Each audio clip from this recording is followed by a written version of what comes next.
memenuhi tugas mata kuliah Hukum Investasi, kami akan mempresentasikan hasil dari makalah kami yang berjudul Analisis Kebijakan Pemerintah dalam Pembentukan Koperasi Desa atau Kelurahan Merah Putih dalam Perspektif Hukum Investasi. Baik, untuk mengawali presentasi pada kali ini, saya akan menjelaskan bagian pendahuluan. Yang pertama ada pada bagian latar belakang. Koperasi merupakan sebuah bentuk usaha gerakan masyarakat yang berbasis pada asas gotong royong dan juga kebersamaan, yang bermula dari sekelompok masyarakat dengan mayoritas ekonomi yang tergolong lemah. Mereka saling membantu dan juga memperbaiki ekonomi masing-masing dalam sebuah wadah yang dijalankan pada aktivitasnya di koperasi tersebut. Ini diamanatkan pada pasal 33 Undang-Undang Dasar 1945. Awal mulanya koperasi ini ditujukan pada masyarakat yang tergolong ekonominya lemah. Namun dengan seiring perkembangan zaman, kini koperasi sudah dijadikan sebagai strategi usaha untuk disebarluaskan lebih luas lagi, dan sekarang tidak hanya dipergunakan dan diperuntukkan untuk ekonomi masyarakat lemah, tetapi juga dipergunakan oleh masyarakat yang ekonominya menengah ke atas. Dalam perkembangannya, pemerintah menghadirkan Koperasi Desa Merah Putih ini untuk membantu memperbaiki ekonomi desa. Namun dalam perspektif hukum investasi, koperasi ini digunakan sebagai strategi investasi berbasis masyarakat. Namun pada kali ini kita dalam implementasinya menghadapi berbagai macam tantangan. Contohnya seperti tumpang tindih dengan BUMDes, ketersediaan SDM, dan juga kepastian hukum. Oleh karena itu, kami di sini ingin menganalisis bagaimana kebijakan Koperasi Merah Putih ini untuk memastikan koperasi ini berjalan sesuai dengan apa yang telah diperuntukkan dan berjalan secara optimal dan juga berkelanjutan. Baik, selanjutnya kami akan menjelaskan mengenai rumusan masalah pada presentasi kali ini.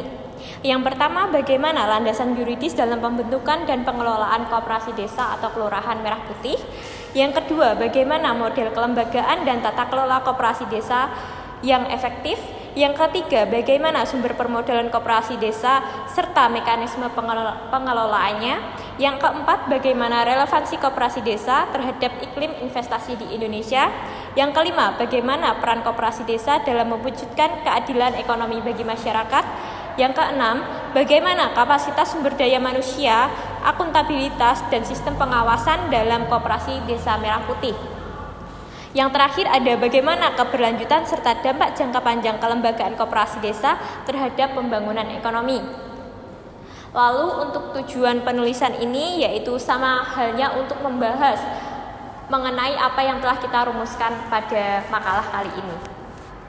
Secara yuridis kita berpijak pada Undang-Undang tentang Perkoperasian dan pada Perpres nomor 12 tahun 2025. Namun perlu adanya kejelasan status badan hukum dan harmonisasi dengan BUMDes untuk menghindari tumpang tindih kelembagaan di lapangan. Untuk tata kelola, kita menekankan prinsip good governance dengan adanya transparansi, akuntabilitas, independensi, tanggung jawab, fairness, kunci kepercayaan anggota.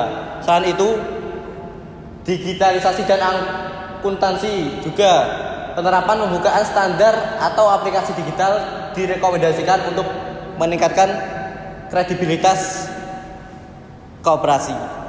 Selanjutnya ada sumber permodalan. Menurut Perpres nomor 12 tahun 2025, alokasi APBN mencapai 50 juta per koperasi sebagai modal awal. Sumber dananya dari dana desa, penyertaan daerah kerjasama BNI dan PBD, dan kontribusi anggota sebagai simpanan pokok atau wajib dan dana cadangan. Skema modal APBN bersifat non-dilutif, yaitu mirip investasi ventura pemerintah, namun pengawasan ketat via sistem informasi Koperasi Merah Putih memastikan akuntabilitas sesuai Undang-Undang Nomor 17 Tahun 2023 tentang Keuangan Negara. Analisis dari perspektif hukum investasi, yang pertama ada legalitas dan kepatuhan, selaras Undang-Undang Nomor 1945, Undang-Undang Perkoperasian, dan HKPD. Pengawasan lewat SIMMER dan aturan koperasi negara. Yang kedua ada efisiensi dan ROI. Target koperasi 6 bulan, ROI 15-20%, potensi pada 100 sampai 200 juta rupiah per tahun per koperasi. Dan yang ketiga ada risiko dan regulasi. Risiko model hazard tumbang tindih dengan Undang-Undang Cipta Kerja dan BUMDes, perlunya kepastian aturan dan audit independen. Oke, baik, selanjutnya ada relevansi dengan iklim investasi dan dampak ekonomi. Yang pertama ada koperasi sebagai agregator memudahkan investor bermitra dengan komunitas desa. Yang kedua, digitalisasi meningkatkan transparansi dan daya tarik investasi. Dan yang ketiga, dampak makro, pemerataan pembangunan, peningkatan nilai tambah lokal, PADES naik. Koperasi berperan sebagai buffer institution yang menjamin pengelolaan modal secara demokratis dan diawasi.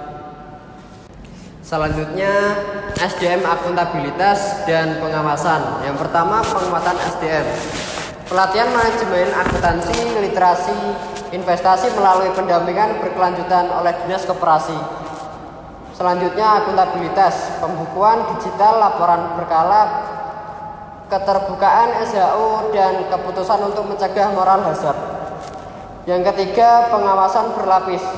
Pengawas internal, RAT, Dinas Koperasi, Inspektorat, serta auditor independen bila perlu.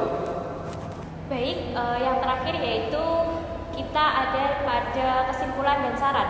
Untuk kesimpulannya yaitu kebijakan Koperasi Merah Putih ini yang bermodal yuridis yang kuat dan berpotensi menjadi instrumen investasi komunitas jika didukung oleh tata kelola, SDM, dan juga integrasi regulasi yang jelas.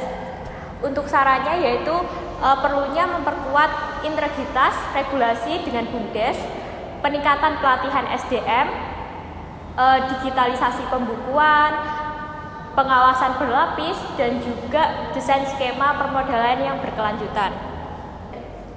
Baik, tadi merupakan pemaparan dari hasil presentasi kami. Bila ada salah dan kurangnya kami mohon maaf. Wassalamualaikum warahmatullahi wabarakatuh.